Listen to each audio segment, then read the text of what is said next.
Could have roll call. Mark Holden. Present. Ann Gatos. Here. Dave Joello. Here. Jose Goncalves. Here. Mandy Kilmartin. Here. Kate Kutash. Here. Tom Minotti. Here. Darlissa Ritter. Here. Kathy Yolish. Here. This time, if we could all please rise and salute our flag.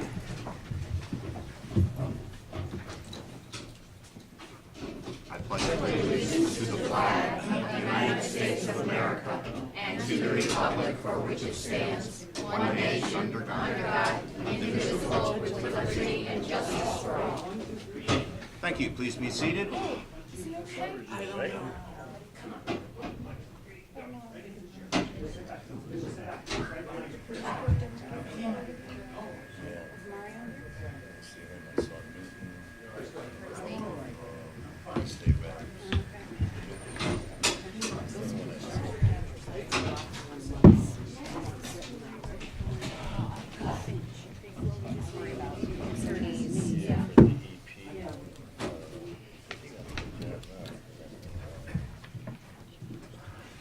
Okay, welcome to the first of our budget meetings for the upcoming fiscal year.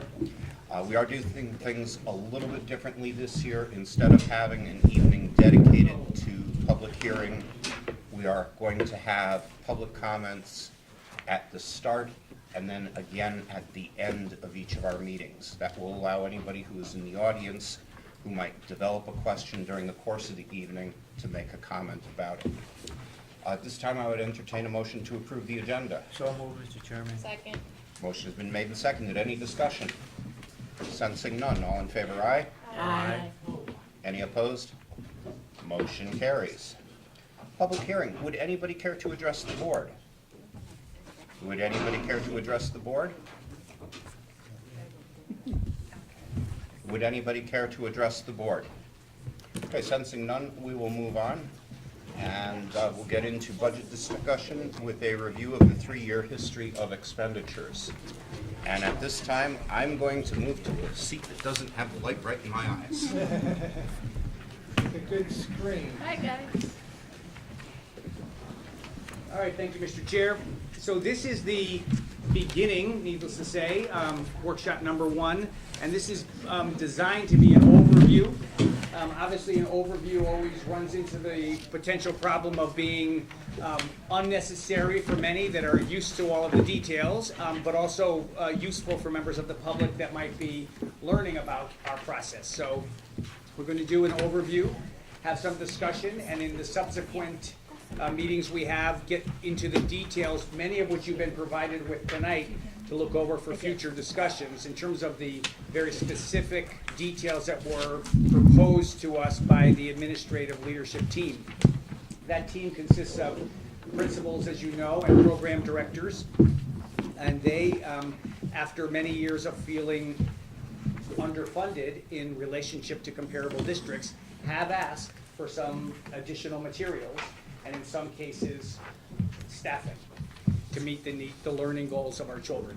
As I think everyone by now knows, and I'm sorry for being redundant about it, but our overarching goal as a district, as has been discussed many times, is to become, is to make Shelton Public Schools one of the top 25% schools as measured by our SBAC scores and SAT scores. We're fully cognizant that school and life is about much more than testing, but that is one of the metrics that people understand and that we understand, and so it seems like a reasonable North Star, and I think we can do it. In order to do it, we need to build our team a little further, and that's what we're going to discuss in the next several sessions. Tonight's will be an overview, as I said. I just wanted to alert you, board members, to a document which I've given to you.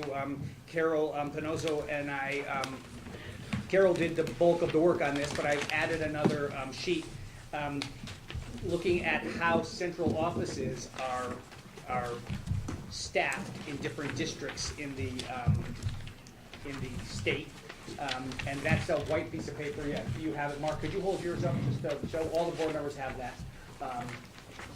Also, I'd like you to note. So you've all heard of DIRGs or the DRGs. On the piece of paper that's blue at the top from the Connecticut School Finance Project, it lists Shelton, this is a note of interest, it lists Shelton in Durg C. The state of Connecticut, in contrast, and we have the list of the states called Appendix A on the back of the last sheet of that group, we are in D, Durg D. On the top, going back to the top of the page, it lists the kinds of factors that are involved with deciding what Durg a district is in. The fact that according to the Connecticut School Finance Project, they've updated what the state did 10 years ago. It was 10 years ago as of 2016. So in 2006, it was the last time that the state designated all of the districts in the state into certain DERGs. And again, you can see here in more detail, and we can discuss it at our next meeting, the kinds of factors that go into it. What factors determine a school district's DERG or DRG? With that said, the fact that they feel that Shelton has moved up, meaning that they feel that Shelton is more affluent now, is a point of interest. It doesn't have any bearing on how we're funded as a district. It doesn't have any bearing on how we're ranked as a district in terms of academic achievement, but it does indicate that according to this group of professionals, we have moved up and are more affluent as a district than we were in 2006. Just a point of interest. Yes, Mrs. George. I have a question about this, the school district and the DERG, and it Yes. tells about central office administrative positions, et Yes. cetera. Would it be possible, it says schools, et cetera, but would it be possible to also get the number of students in each system? Sure, that's very easy. Sure. Okay, thank you. Yep. And you will find on that list, I will just tell you, some districts are, because you know them, many of them, some are bigger, Stratford is bigger, some are smaller, Monroe is smaller, et cetera, but we can get you the precise Numbers. student enrollment. Thank you. Absolutely. Okay. So we're going to start tonight, again, kind of setting the foundation, getting to a level ground of information that we can all have, so that as we move forward in the discussion, again, we're all starting from the same point, or relatively the same point. My use of PowerPoint is I do not read from the slides, so I try and summarize the information and tell the story behind the slide, if you will. Again, those are kind of reference points that you'll have in front of you. One of the things that we start with is the 3-year history to look at how have we been doing. Have we been budgeting accurately? Have actual expenditures aligned with budgeted expenditures? And so we provide 3 years of actuals, so you have in front of you 2015, 2016, 2016, 2017, and then you have the budget to actual for the most recent year. The red indicates areas where we have overspent the original budgeted amount. The black shows we were to the positive. So again, a couple of stories there. Classified salaries, again, did have some extra funds there. Some mid-year adjustments were made to staffing, as well as where staff came in on the pay scale. Benefits, you'll see a significant amount of money there, not as large as it's been in the past. We are self-funded, so again, we make an estimate based on anticipated usage from our broker, but again, a highly variable area health insurance on there. You'll see a few small amounts in some of the other areas. Student transportation. Looking at both last year and what we know this year, particularly around special education, we know that we are going to have additional costs, or we anticipate having additional costs in the coming school year. So when we look at special education costs, or when you look at special education costs, the detail that you have in your budget books, you'll see a significant adjustment there. Heat and utilities, there was a period of time during the cold stretch last year where we got off of our fixed price, and with about a month or so before we locked in again. Previously, the city had the contract for that, then the school district negotiated with the heat provider, so that, again, we had an overage, but we don't anticipate that moving forward since we are locked in now. I just want to make a quick point. Sure. You're all aware you all recently received, or we all did, I guess, a letter from the mayor's office indicating some concern about electricity usage at the high school. I did speak to the person that is a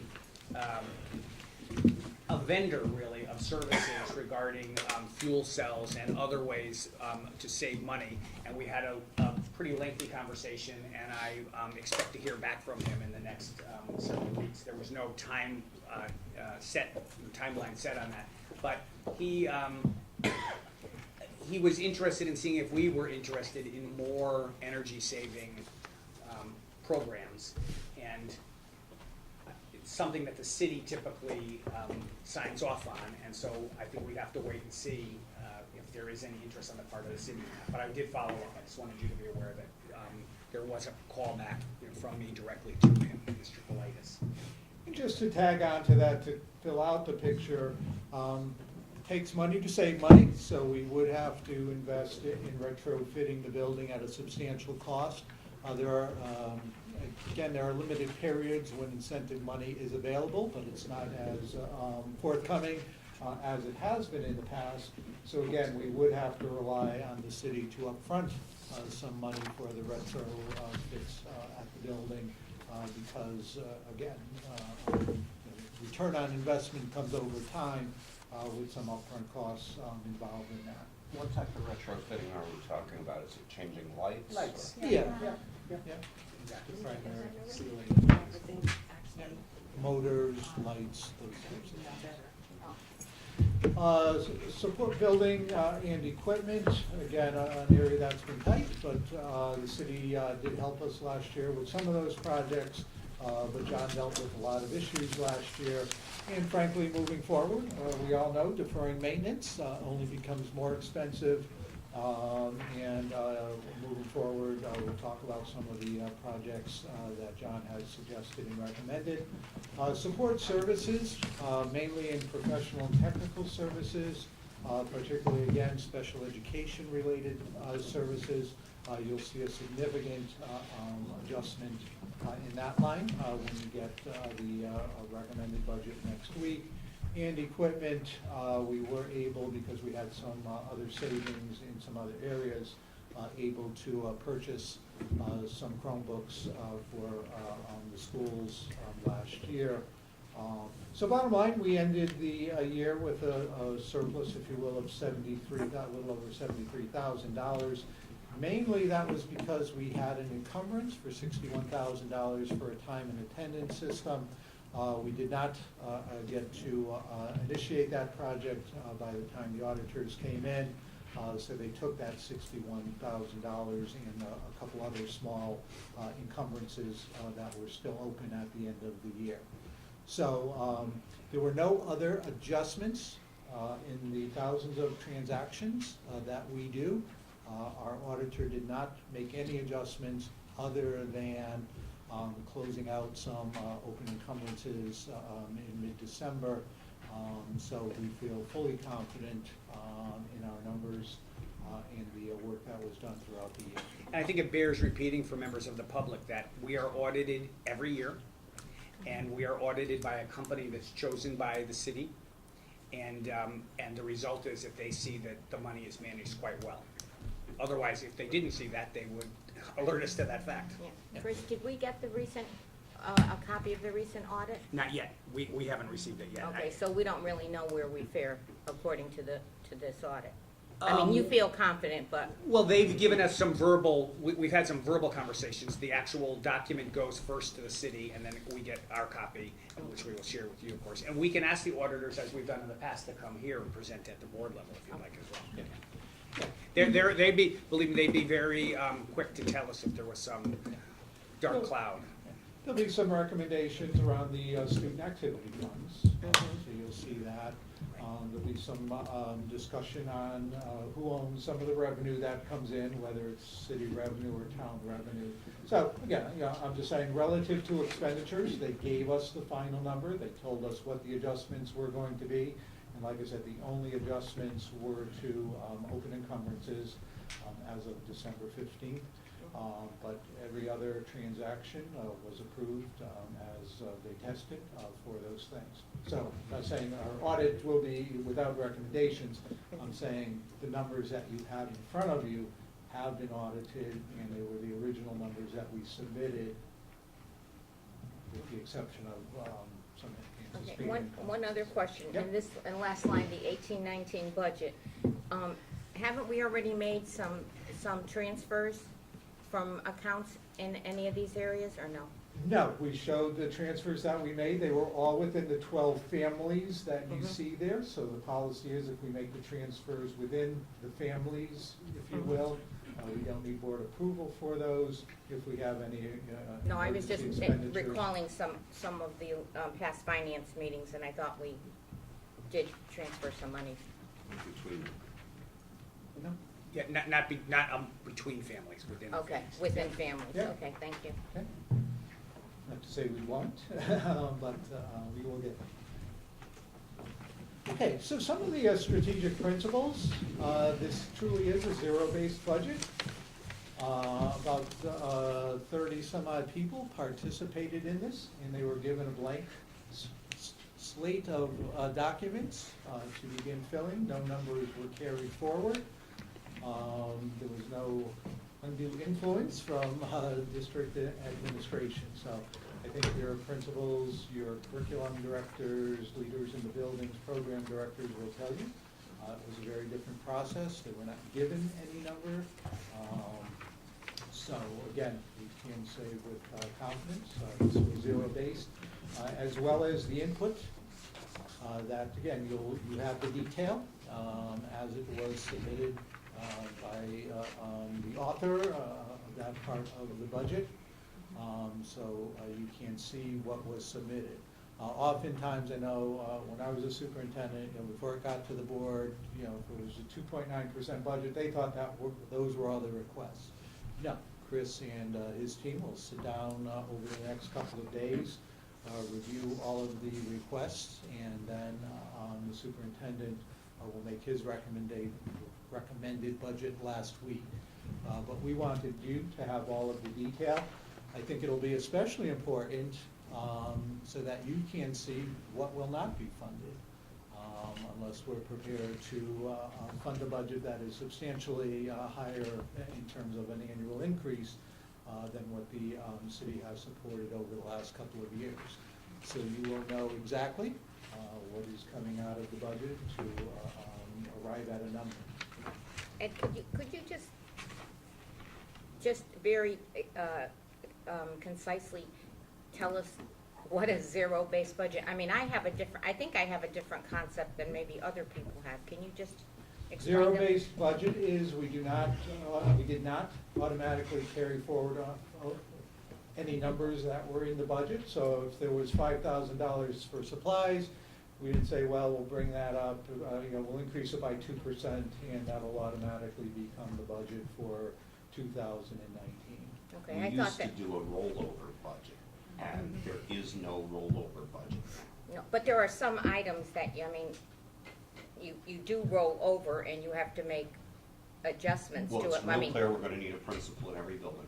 Right, no, but I mean, no, I'm just saying, there are Yeah. some, there are some, see, I just thought that a zero-based budget means you start at the core and then you work out. And Well, not- that's true. I mean, you say, since it's a given, sort of alluding to what Mark is saying, that we're going to have kindergarten, let's say, then how many kindergarten teachers do you need in your school, depending on how many students you have, and then you build that in, and then if we're going to have kindergarten, then how many books do you need? How many notebooks? Et cetera, et cetera. So you build it that No, way. we are going to have kindergarten. We are? Yes. I- Right- I right, will- Mr. I will- Holden? I will strongly recommend that. No. All right. Full day. Okay. Full day too, right. That's a good idea. I have a question. Sure. Speaking of the budget, did we ever get them international students? No. Nope. That, And that one fell through? he has not followed through with further plans and further proposals. So we met, we talked on several occasions. He came to the board, as you're Yeah. remembering, and then he has not followed up. I happened to see his son at the robotics event the other day, and he said his father's doing a couple other things right now with university-age students. I said, you know what, that's fine. When he's ready. Okay. Okay. So again, just to stress, we're not at the point of the superintendent's recommended budget.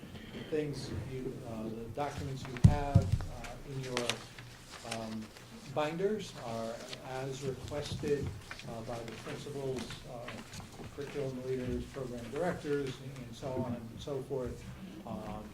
They need to be reviewed and adjusted by the administrative team. The budget is designed to align with strategic priorities that were previously identified. So earlier you heard Chris talk about top 25%. You have your vision of a graduate, you have your habits of mind, you have your strategic plan. Schools and districts are required to file improvement goals as well. So we do know what our priorities are. Okay? Transparency. As I said earlier, one of the things we wanted to do was allow the board members to dive deeper. So for each line that will be presented, and again, you have what's been requested, not what has been approved or will be recommended by the superintendent, you have all of the raw data before you. So as we move through the budget process, if we reduce supplies, you will see where those reductions are. If we reduce textbooks, you will see where the reduction in textbooks occur, and so on and so forth. So I think, again, on transparency, everyone making decisions with their eyes open, understanding what the impact of a 1% reduction would be, a 2% reduction would be, a 3% reduction would be, and so on and so forth. You will see adjustments accordingly to the detail sheets as well as the staffing sheets. I didn't have the total, I didn't include it in the packet, but staff have requested 13.5 new positions. So again, someone's going to have to decide, the superintendent will initially decide how many of those move forward in his recommendations. Chris, when are we gonna have the redistricting Yeah. project completed? We, before the end of this school year, of course, and we plan to have in the spring some community sessions, so members of the community that will be most impacted will have a chance to see some of the options. I think you're implying that it could have an impact on staffing, right? Yeah. Absolutely. And so that will be an important factor. There's a couple pieces of information that we're waiting for that are, they're not going to derail us by any means, but the issue of pre-K and where pre-K classes will be held is something that's under discussion right now. So that will either free up or not certain rooms, which will have an impact on the redistricting. So, but all the work done by the principals, Yes. or elementary schools, is based on current data, not what may happen. It is based on current data, but they're obviously very aware that this is a project that's ongoing, and we don't expect it to be. We don't expect it to have a huge impact. So this is not going to be some tectonic shift that's going to completely change the district. But there will be certainly the crowded schools are anticipating having fewer students, and the less crowded schools are anticipating having more students. I have a question also. I have been looking through just briefly, but last year we had a little problem with the new courses at the high school and funding the supplies that they need. Yeah. So has that been taken into account for this budget as well? Because we have next week a new presentation on more new courses. Right. And so, simple answer is yes, but, yes, it has been taken into consideration. And then we need to decide whether the budget, whether the budget that the board ultimately will ratify and send to City Hall will include those materials. I have been asked by John Anglace of the Board of Aldermen to send a letter to the mayor and to him with a list of textbooks, and then separately technology needs that we have, and that For those new courses that are for proposed? everything, for everything. Yeah. Well, I just don't want the proposed ones to get lost. Right. Well, last year, as you recall, we did not get any textbook funding Right. from the city, so we're hoping that that is different this year. But hasn't it been our practice in the past, or maybe before you came into Shelton, that the first year of new courses, we always funded the books for the first year of new courses? That really has depended. The textbook funding is something that has shifted back and forth between the city and the Board of Education. No, and this was- There is no reliable way to predict. This started before you even came on, Mark. No, Okay? It has been protocol It's that been any protocol. new courses are, the first year funding is done by central office. So that the first startup of textbooks, materials, technology, whatever's necessary for the new course is provided for. But unfortunately, when we no longer had textbooks, we no longer had funding for anything. Right. So, Okay. I think, go ahead. Yeah, I just know that we have shifted the textbooks between the city and the Board of Absolutely. Ed a number of times since I've been on the board. I think it's a great practice. I hope we can afford it. right. Well, if we can't afford the books, do we offer the courses? That's a good question. No, seriously, And that's do we a- need some of the new teaching positions that you suggested, or not you suggested, were suggested, does that include for these new courses? Mostly the new courses would be handled by teachers that are already on staff, but some of the new positions that have been requested, a couple are for gen ed, but many of them are for special needs students and to support special needs programs.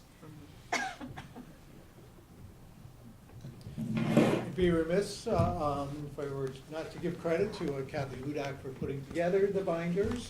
She worked closely with me to put those together.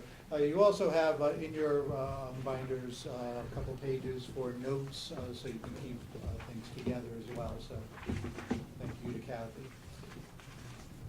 Significant underfunding of schools. We talked about that last year. Over the last 10 years, the board has received an average of a 1.5% increase to their budget.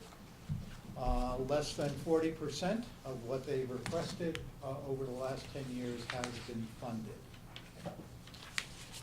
So that's not to say, that again, initial proposals are initial proposals. You talk about those, you go up, you can go down. But certainly funding below the 40% level has resulted in underfunding of your schools. That has a significant impact on the students, on the teachers, and on the quality of education. So you can see just a few of the bullet points, some of the pain that has been felt over the last couple of years. Most recently in this current year, the pay-to-play, the tuition and transportation, charging for those services. Larger class sizes, we've addressed that as well. And most importantly, I believe the hundreds of students who are not receiving reading and math support in the Office of Instruction, as well as the principals can document that. We've been having an influx of students in many schools since as you all know, October 1 is the date that the state, that's the snapshot that the state requires. But since then, we have received in most of our schools an influx of students. And I happen to be at, I'm not putting anyone on the spot, but I happen to be at Perry Hill this morning talking with the principal, and she and I were talking about that subject. And with the influx of students at Perry Hill that have come, many of whom are coming right now since the 1st of January, Class sizes are going up, I believe, 25. Sixth grade. Yeah. So, There's 16 classes, so it takes a lot of kids. yeah. What is our total enrollment? Is it still about between 4,700, 4,800? Yes, it's gone up approximately about 35 students, Lorraine? Yeah, since probably the beginning of November. Yeah. I know the high school just has received 17 new students. I'm not sure if they're calculated in there, but 17 new kids that showed up. And you know, that's what public school means. When you offer a free and appropriate public education to whoever crosses the threshold, if they live in Shelton. And we keep an eye on that. Our total right now, as of the 7th, was 4690. 46. I'm sorry, yeah.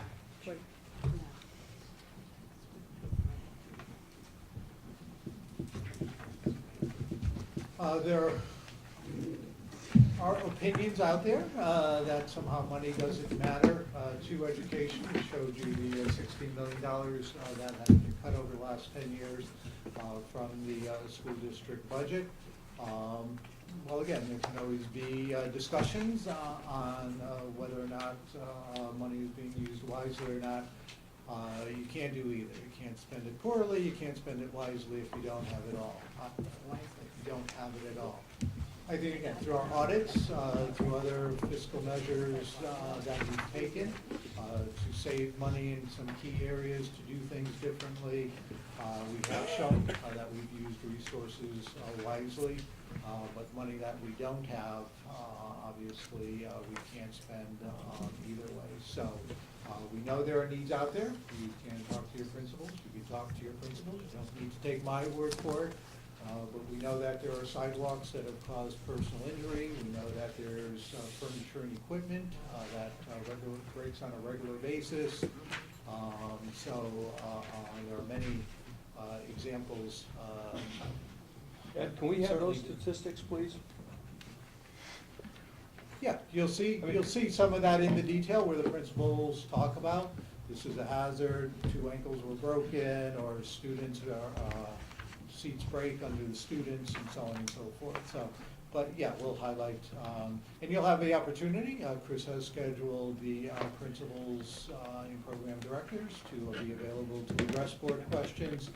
So that would certainly be a prime time to talk about what are some of the health and safety issues. I mean, we're gonna make the argument to the Board of Aldermen, everybody can have opinions, but facts are facts. Right. And if we have documents that show that students are getting injured, staff is getting injured because of poor maintenance, whatever reason, that's the kind of argument that you gotta make, Sure. because ultimately, it's the cities who gets to pay the bill. Right. Yep. To go along with Dave, last year, I know that we included some pictures of things in the presentation. Yes. Perhaps next to those pictures, you can put those facts, cracked sidewalks, because blah, blah, blah, and put bullets about, Yeah. things that occurred because of that. That might be a telling. If the city wants to fix them outside of our budget, I That's don't fine. care. Right. Just fix them.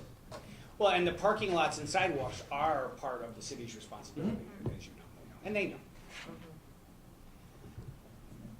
Another issue about money and does money matter is that the state of Connecticut is now requiring that students take their SBACs using computers, so it's all computer mediated now. And we have a number of Chromebooks that are the original Chromebooks. And you can tell what I'm gonna say next. The original Chromebooks do some things very well, but they don't have the horsepower to do what the state is now requiring. And so we have enough computers, if we're gonna have the students take those tests over a long period of time, we can schedule them, and that's what we'll do. But we essentially need 700 new Chromebooks. And again, that goes back to the city has been, at least John English has been supportive Yes. Right. when we document and show. And so that's something, again, separated out as a capital item. The city doesn't mind buying stuff. Right. It's everything else they don't like. The thing is, though, that when it comes to the computers, I question if they should be considered as capital items today, because really, we should be expensing them over a period of 5 years. That's what business Every does. computer, yeah, every computer should be replaced about every 5 years. Now, we had teachers last year using computers that had been in schools for longer than a lot of our students. And that wasn't a good thing. But thankfully, you know, they did replace all the teacher computers this year. But we need something like that pretty much every year, so that we always have kids using technology that is adequate for the task at hand. That should be that should be a part of a 5-year long-range plan or a 10-year long-range plan. That, I mean, we used to include that all the time. I just have one other, do we have any contracts coming up that have to be negotiated next year? Yes, We do? the custodial maintenance contract Uh-huh. and the nurses. The and- nurses again? Yeah, and we're still in negotiations with the school secretaries. Okay, so that also has to be taken into consideration for this budget as well. Potential cost increase. One other question, Chris. You had sent a letter to the city about the transportation. Yes, ma'am, I did. Okay. Actually, it was our, I asked our attorneys to do it. Right, Yes. but did we get a response or? We have not. Okay. The second question is, in this budget, there's nothing for transportation, correct?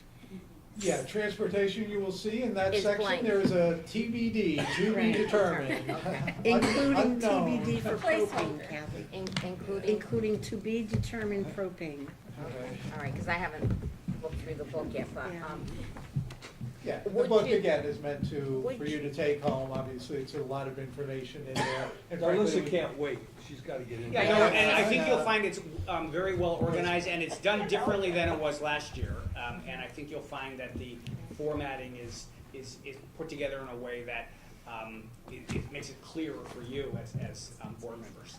Yeah, so when we talk about $460,000 in software, you will see every piece of software. I mean, there are some, that I'll say more service contracts that come up during the year, but 99%, of that line item, you will see what is being purchased. So if we don't have the money for that, obviously, we will remove that. So, again, I think that will be the value, that everyone will go in with their eyes open, including the public, because we'll show, here's what was requested, here's what was funded, here are the items that were not funded. And I have another question, just skimming through. I'm a fast reader, I see We know. Okay. You should put a lock on It's the a book pretty you gave her. big Not gonna be in a reading group with you, darling. I noticed that in some of the elementary schools, they have itemized crayons, rolls of bulletin board paper. See, I have a good memory, read fast, remember. Yeah. But not everyone. So my question is this. If they're putting in things like crayons, pencils, bulletin board, roll, paper, is that every single thing they want for their school, so they're not coming back to us in October and saying, oops, we forgot to order scissors? Because I didn't see any scissors. And I know first graders Scissors don't. last, though. The good thing is scissors last. yeah, but they No, also not get in lost. first grade. In first grade, They glue them accidentally. I mean, so I'm just wondering, is this a composite of all the As things? I've said, principals were given a blank page, so Okay. what you have in front of you is what they requested. And they So- talk with their staff. Okay. Talk But that's about- true zero-based budgeting. They're starting from zero. That's exactly right. And they go and they find out what we need based on what we're gonna be teaching, so they're coming in with a real number. Yeah. Which is, what we've asked them to do. Yeah. Right. And again, what you say matters. We've had the discussion with them that the board wants to make sure that you deplete your existing inventory before you order new stuff. So, that message was out there as well. Now, the principals, program directors, curriculum, they did a fantastic job. I mean, to their There are no credit, it was a new But I could see process that. for them, Mark's that stuff is and on your. they were Yes, but they have incredibly pencils patient and with me. crayons, so- But, no, they were given blank slates and said, tell us what you need. It's easier to And, share. Again, in some cases, people said, Yes.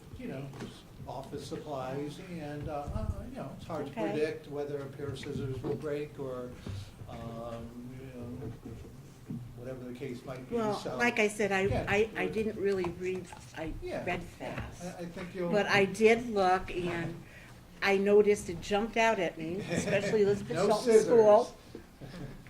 But It's you know, just sitting a there. lot of these schools, Tons of crayons. a lot of the schools now put up a list, recommended by the teacher, a list of what students should have for the first day, so. Their parents. Right. For the parents, right, so. But we all know it doesn't last. I know, but if we can't buy crayons, I mean, you're fine. Glue, scissors. Well, that's what some GoFundMe pages are for. Well, it's fine. Okay. Oh, I Okay, didn't never know. mind, moving on. Thank you. So as we move forward, and again, I want to stress, you know, these are some raw numbers, so for instance, on salary numbers, you know, we know what it would cost to move up, because we have a contract in place for our teachers. We can't predict with certainty.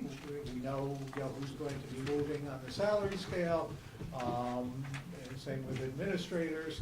But again, we know that there will be some turnover. We know that there will be some retirement. So we'll go in and again, fine tune some of these numbers before they're presented as final. So again, I'm not saying when you see the budget, Chris recommended next week, that you will see a $2.6 million increase in certified and classified salaries. But again, it's not going to be 1%. So if we were just to look at the salaries, figuring out we've got 1.5%, and I'm rounding at 1.45% up, we know salaries alone are going to be over 2%. Think of every percent of the budget as $720,000 roughly. So again, we know we're going to be in the $2 million range just for salary increases. Are you saying $2 million over Current. Right. But, okay, but you have to consider taking out the transportation part, so, right? Well, So, I mean, No, No, this is- this is strictly salaries to pay the folks that work. no, It I'm doesn't- just saying about the budget from last year, and, Yeah, but the Well, city, again, I don't- assuming the city does run transportation, they're still planning to charge us. Right. for That's not gonna be- transportation? Yeah, that's Yeah. not gonna be free. What they're talking about charging us is what Landmark charged us for the 17-18 school year. Oh, okay. And the problem with that I see is they've committed to a price, but as far as we know, they haven't developed the plan yet. And that's a little risky. Yeah, transportation is definitely the big unknown. Mhm. Again, we can only go on the facts that we have today. So I'm saying, if you take your current budget, add in $2 million, you're looking at the impact just of salary increases somewhere above.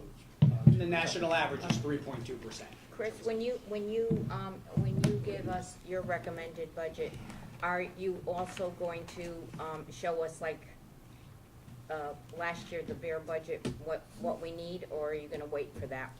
I'm not sure I'm You know, understanding the question. in other words, just to keep everything status quo, to keep what we have, and including the salary increments and everything.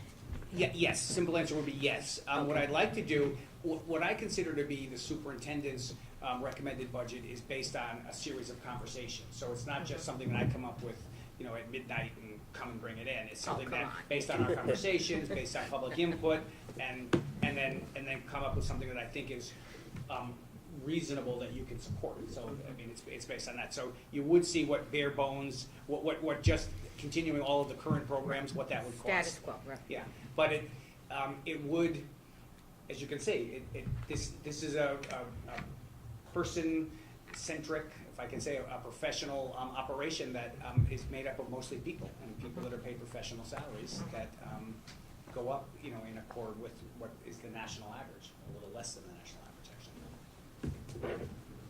So again, just, you know, health insurance, we've heard from our broker on what his recommended increases, so, health insurance and insurances as a whole up about $600,000.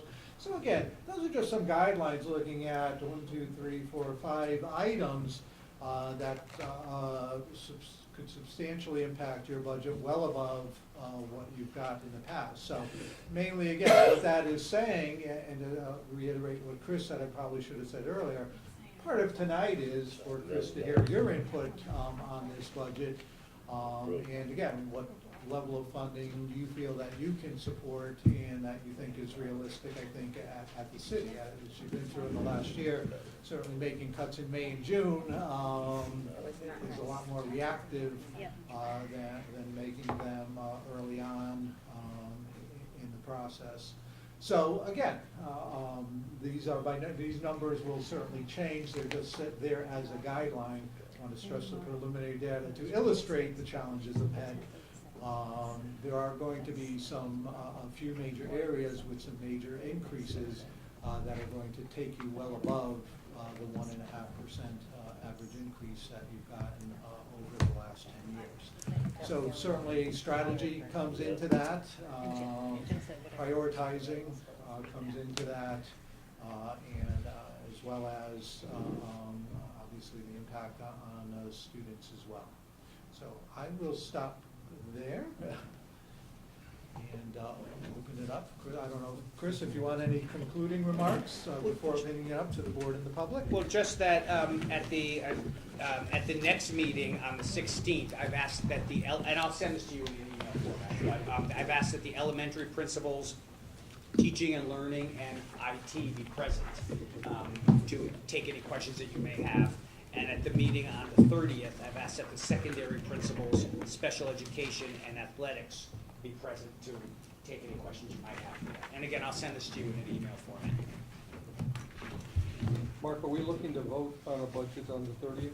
That is the plan.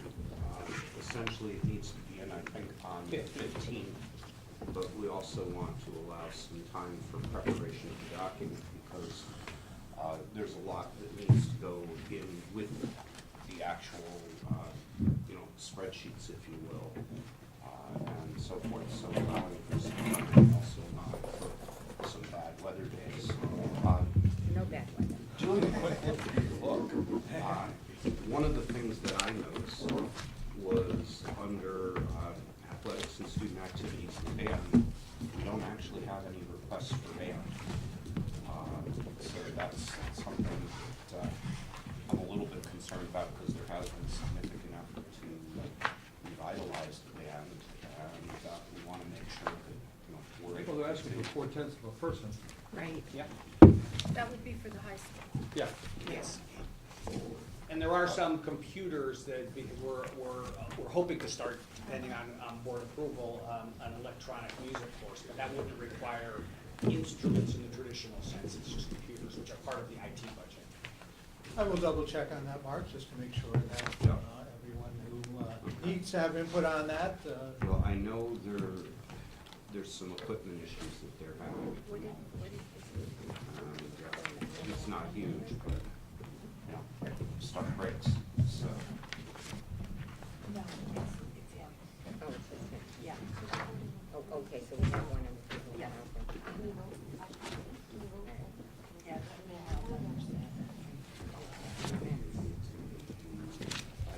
So as you can see, the next meeting should be probably longer and more intense because you will have had a chance to review these items. I would very strongly encourage board members between now and our next meeting to pose questions and concerns that they may have as you review this document prior to the meeting, so that if there are things you need and further information, we can have them ready for the meeting. Yes. I have one thing for Carol, actually. Carol, will you have projected cases for workman's comp for next year that will impact this as well? Do we have anything like that? Any Do we data? do a projection? Yes, we Okay. have quarterly meetings with our representative from the trust, which handles which is our administrator, actually employed by the city, but, he administers our cases as well. And before the final budget, I will meet with them to get a recommendation based on data from last year and current cases from this year as to a budget number. It doesn't mean that we're Right. held to that number, but it's a recommendation. Okay, thanks. We don't want to discuss specifics of that in open session. No. No, well, it's a projected number. The money we carry though is, we don't encumber it because it's a pay-as-you-go for. We encumber as We we, do. yes, we encumber as we pay as we go. So we encumber if we're going to pay, if we're gonna pay a suit, in order to get that suit off of our books, we will encumber that amount of the money. Okay. The insurance, estimate, that you were given, does that change at all? I mean, or is that just a preliminary? It could change, It yes. could it change? It could, yes. Okay, It could go up. It could go up, Mhm. okay. It's a Could pretty it go good down? number, though. I mean, It could go down, yes. And that's from Ms. Smith. just knowing from Access CT, my rates went down Mhm. this year. Not a great, but a couple of tenths of a percentage. Right now, it's a low number because I'm knocking on Right, wood, right. watch. We're having a fairly decent year. Yeah, it's been trending low this Yes. year, so. Knock But down I laminate. knocked on wood, some superstition. All right, anybody else from the board have anything? At this time, we'll open it up to anyone from the public who would like to address the board on anything that's been discussed this evening or anything that you happen to think of relating to our budget. I have a question regarding this 1.45 penny average annual increase. Right now, based on your zero, in order for us to survive next year, you have to automatically put in a 2.8% increase just to cover salaries. No, You didn't take away from anything else? The 2.8% increase in salaries, Yeah. 2.8% increase of the entire budget. Correct.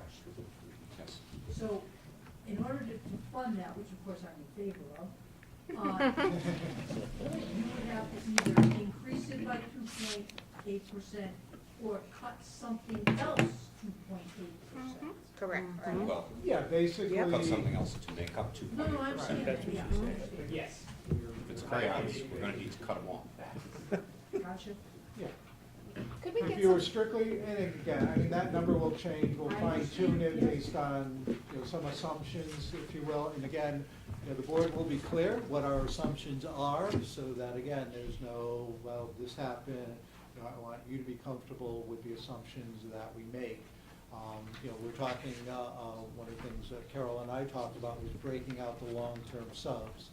And so on average, we have 20, this year we have over 40. So I can budget for 20, I can budget for 10, or I can budget for 40. But again, I want you to be aware of, you know, the assumptions that we're making, so that if we're short, then we say, look, we all understood that we budgeted the average and we're at 40, so it means, it's coming out of someplace else.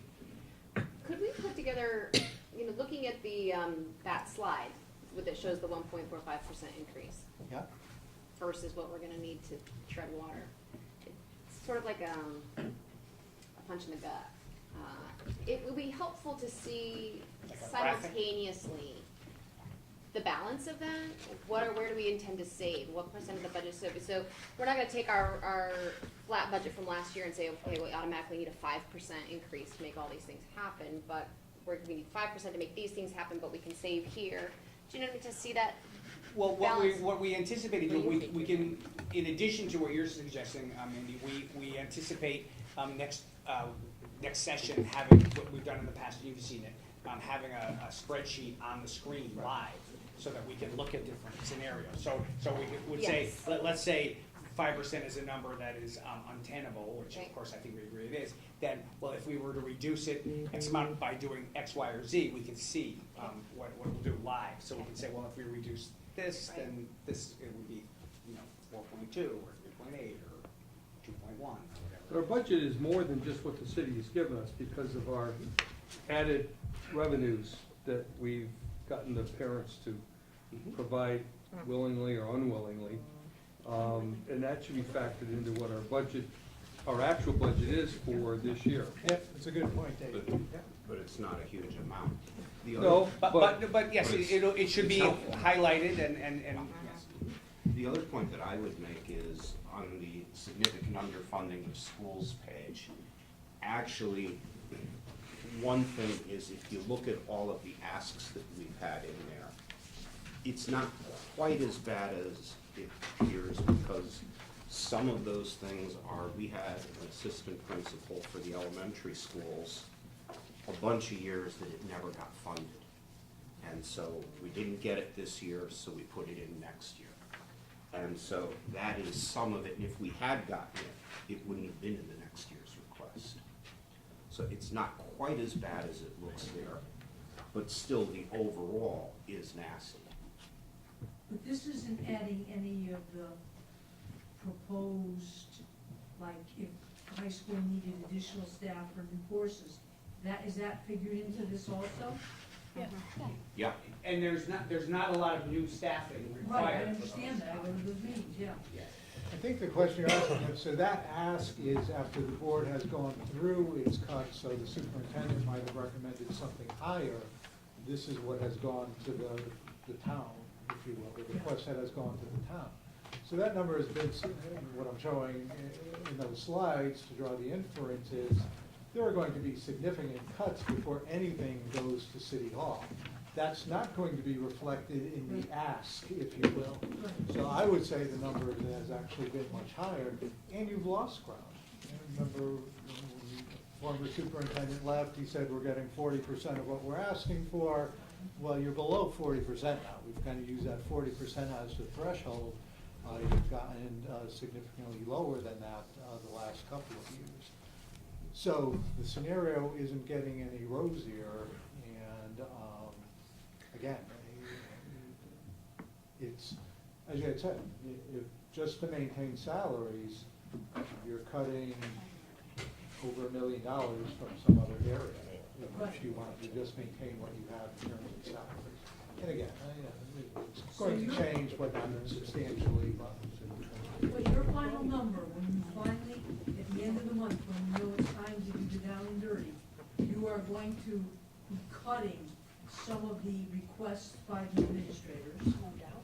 It's not just. Chris's decision, not mine. Well, I would suggest that if the board finds it untenable to support every single one of the requests, which I don't know to be the case, but I imagine that you will find it to be unlikely and therefore not savvy politically, then yes, then there will be some cuts made. So that's the decision that we'll debate together, and then ultimately the board will vote on a budget a budget proposal, I should say, that will go to City Hall. Could you possibly, and I don't want to make any more work for anybody, is it conceivable that you could present what you have to present there based on what the board suggestions are, but then give us the number of what we truly needed to meet the requests of the administrators and the Well, school board? That's what we do. That'll be the starting point. Yeah, We and do that's That's in not gonna this, be the that's end in point. this notebook that you have. I mean, I'm But sure yes. that, you know, like, just to pick up Lisa's thing about crayons, well, maybe every school doesn't need 1,000 crayons, but if every school asks for it, that's 5,000 crayons. Yeah, and part of what I'm going to do for the board next week is, you know, there's a Pareto principle that you spend 80% of your money, you know, and I'm talking operating money, 80% of your money on 20% of your vendors. 4% of your vendors use over 80% of your money. And that's tuition, it's transportation, it's utilities. You can narrow that down. The rest, the time you spend talking about it, if you talk 20 minutes about paper, either double it or cut it in half, it's not going to matter, because the time you spend talking about it, you've used up more money with people in this room than the actual impact. So what I'm really going to focus on, and I will share with you what those vendors are.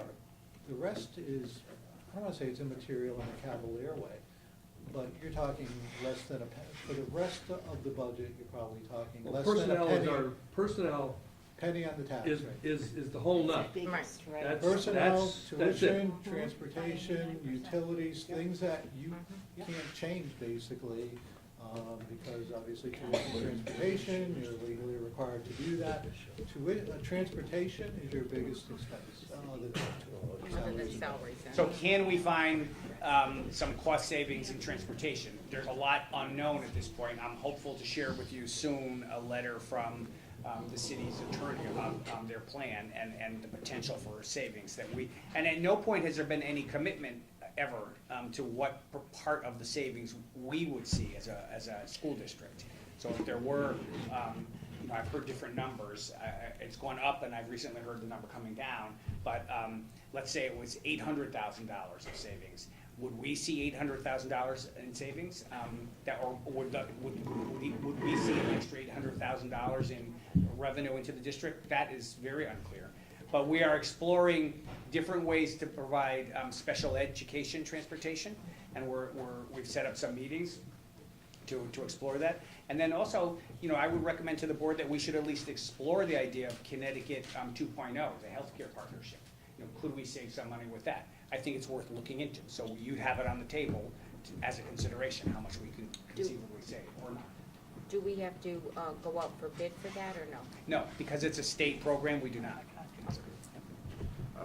Going back to something Ed said a minute or so ago, if you take a look on this list here, in the 13-14 year and the 14-15 year, the Board of Ed's budget increased by approximately $4 million. In the last 2 years, it's increased by $2.23 million. Okay, and if you go back the year before that, it was only $1 million. So for a while, we were averaging about a $2 million increase, and now we're closer to a $1 million increase. In the meantime, our budget is larger, so $1 million is a smaller percentage than it was, several years ago. Was that the year they implemented full-day kindergarten? You have to look at what happened during those 2 years. What was the year It would have that, been. Kathy, what year did the full-day kindergarten go in? 4 years ago, right? Yeah, it was Yes. 2014, 2015. Right. 14, 15? Yeah. Okay, so that was a 2.245 year. The year before was 1.863. So what else did we open up that was new during that time? There's a perspective to come Yeah. for those numbers. But Mark, we talked about showing, and I don't know if we really ever did, we talked about having, because now the kids are in what, 4th grade, right, from Yeah. all-day Yes. kindergarten, right? Is there any way to show documentation of how that investment paid That's off? impact. I think that'd be a great thing to show. There certainly is a way to show what the children are doing, and then we could see No, but what the correlation we have SBAC scores, That's what I mean, yeah. Yeah, and I just think that, we talked about it and we said that we were going to try to, and I think if anything, now that we have a 4-year growth, Yeah. or at least a 3-year growth, we should be able to see overall how that think that's- investment paid off.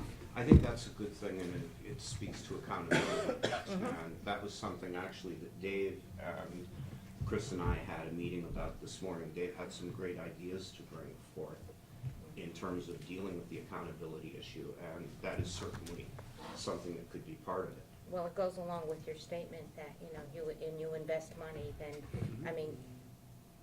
if you do it wisely, and that was a wise investment as far as I'm concerned. I think you're And I right. know we worked very hard to get it, and it paid off. I think it paid off.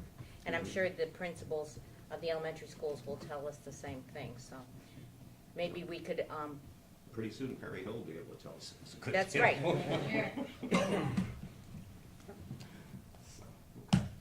Does anybody else from the public have something they'd like to add? Judd? Doctor. Which one? We have two. Has there been any change from the state of Connecticut in reference to the teacher retirements, section 793? Is that still in effect, or because the new administration has thought out the thoughts that it might be going to the local municipalities? Well, as you know, of course, the Governor Lamont was just inaugurated today, so he has not made a proposal yet, but there has been some discussion that there may be a proposal coming out of his office to start the process of shifting teacher retirement to municipalities.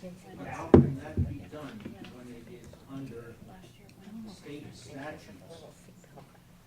That, section 10. I'm not saying it will be done, but I believe that the state legislature could change statutory language.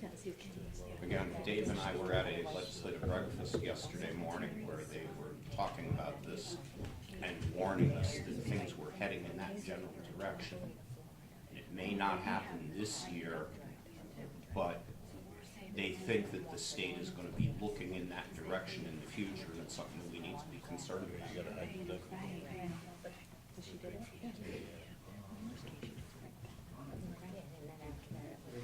And that'll be ferociously expensive. Yes? So, most of the parent funded items were kind of put in at the last minute to make up for the transportation issues and, money that had fallen out of the budget at the last minute because of, extra expenses that you weren't aware of, right?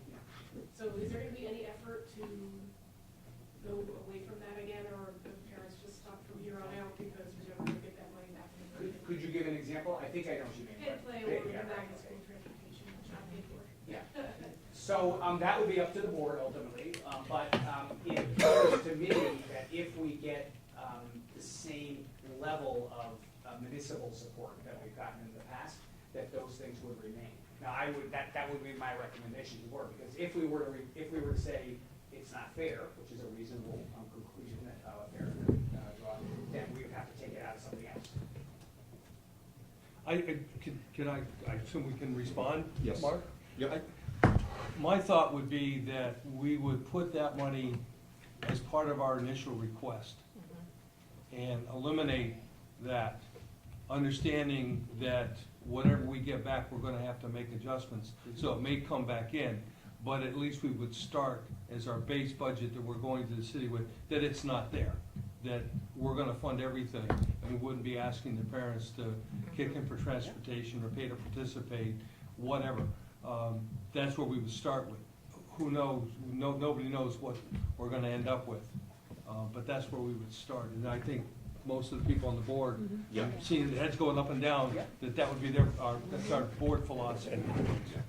Yeah, and I would also encourage if you have other friends and, parents of athletes and, magnet school transportation, all that stuff, if you can rally them to be an advocate of putting that money back in the budget, tends to look like public noise makes more impact than board noise, so as much as you can. I assume you mean not make the noise. Yeah, not at us. I know Dr. Clouet said it's ultimately up to the board, but in reality it's up to whatever we're handed. The argument that the city will make is, oh yeah, we'll do that, but you have to agree. But once the money comes back to us, the city has no control over it because it's our budget and we can move things around. We don't need anybody's approval. But I think that it's the consensus of the board that we would not want to do that. But again, it's always priorities of, what we have to spend our money on, and, that's always gonna be a factor. We're not going to want to cut a teacher to say pay to participate, or to eliminate pay to participate. No, it just things that you're forced to institute in the first place, and then you can never Get rid of it. When it was gotten rid of the last time, it was actually tied to the full-day kindergarten initiative. And one of the problems was that the board was not willing to accept money from the city specifically to get rid of pay to participate at a time frame when we were also having to make cuts in our core programs. And so the thinking was by getting funding for full-day K, that was a significant program enhancement. And so if we were getting that, then certainly any additional funds could be applied towards eliminating pay to participate because we were covering something that was critical to our core mission. And we talked about this earlier today, Chris, but given the sheet that you gave us about central office staffing of the different districts, with changes coming to our district, it's the opportune time to take a look at how we manage central office and structure, and if there are savings that we can do there. So I think Kathy asked for size of the different districts. I don't think number of schools necessarily reflects the number of students. Right. So it would be that's a easy. good number to take a look at, how size, I think Newington is about the same student size as we are, but looking at their thing, I think their central office staff is larger. Right. So, but that would be a good factor, because I know we're always accused of having a bloated central office staff. So steps that we can take that better manage what we can do with central office is a positive thing to the community.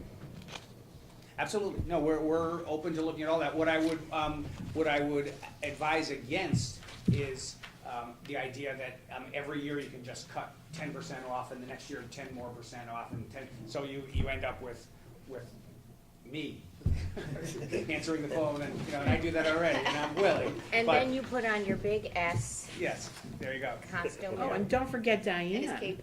Right, and Diane, right. Yeah. cloning her. But you get the idea, right? That it's so first of all, yes, we can look at further efficiencies and look at other ways to do certain things. Absolutely. What's the With best- that, I'm sorry, just wanted to. And with that said, I would just warn against the appetizing idea that we can, have big savings achieved on a scale that we need to run the district by, chipping this or.